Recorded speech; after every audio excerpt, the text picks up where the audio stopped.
Depuis quelques années, il y a pas mal de célébrités de l'industrie musicale qui sortent leurs documentaires sur les plateformes. Selena Gomez, Angel, Taylor Swift, Lady Gaga, Orelsan et j'en passe, ils sont beaucoup. Et est-ce que tu sais à quoi ça sert? En vrai, la déduction logique est facile puisque le but c'est de créer un lien avec l'audience, de créer un lien avec les fans, de créer un lien privilégié avec le public et de s'assurer que le public est toujours là malgré l'absence médiatique de l'artiste. Mais il y a plusieurs types de documentaires, il y en a trois en réalité et je vais t'expliquer ça tout de suite. Tout d'abord, il y a le documentaire promo où là tu fais un film où l'artiste se met à nu, elle montre aussi le processus créatif de son album, comment elle a écrit les chansons, comment elle travaille. Et il y a une petite partie interview aussi avec des intervenants, des gens qui travaillent avec elle sur comment elle construit son album. Et généralement, le documentaire va sortir quelques jours avant la sortie officielle du nouvel album.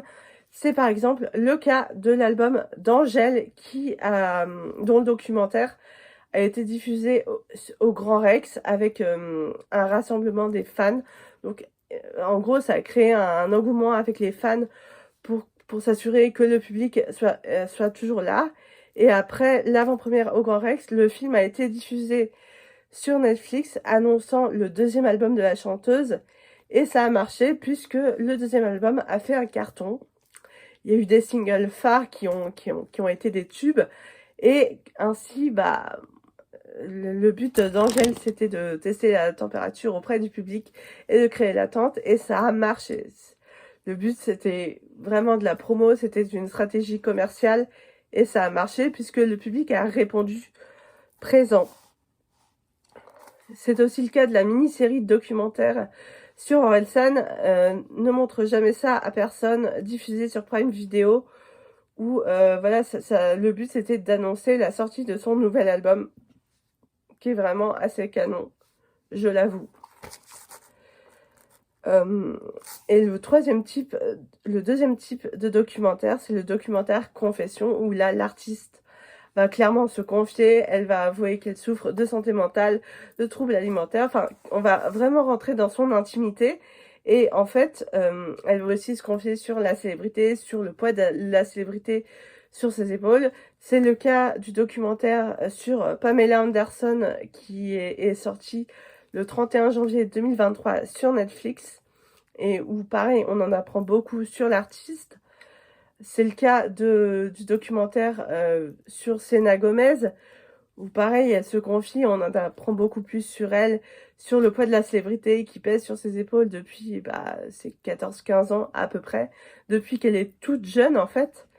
Et vraiment, c'est une pépite. Selena Gomez, c'est vraiment un modèle à suivre, d'autant plus qu'elle n'est pas que chanteuse, elle est aussi productrice de films. Elle a une marque de maquillage, elle fait vraiment beaucoup de choses et vraiment son documentaire, ça vise à en apprendre un peu plus sur elle, tant qu'elle ne sort pas de nouvelles musiques. Même si elle en a sorti une à l'occasion du documentaire, ça s'appelle Me and Myself, où vraiment elle se livre totalement.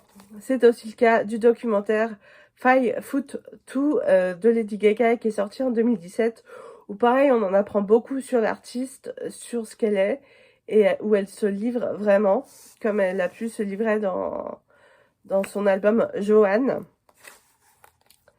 Et le troisième type de documentaire, c'est le documentaire dit Success Story, où là il n'y aura pas de côté personnel, pas de promo. Le but, c'est vraiment de raconter comment l'artiste est arrivé là où il en est, par quelle étape il est passé, comment il voit les choses aujourd'hui. C'est notamment le cas de la série sur Kanye West, Teen Youth, qui a eu qu'une saison, mais on en apprend beaucoup sur l'artiste. Et c'est aussi le cas de la mini-série sur Orelsan, Montre jamais ça à personne, qui au-delà de faire de la promo pour son nouvel album, il est vraiment à montrer comment il travaille, comment il en est arrivé là, comment il est parti de la Normandie à ce qu'il est devenu aujourd'hui.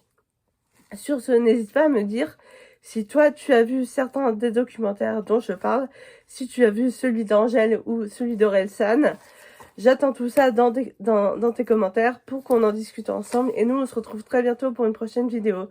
Ciao!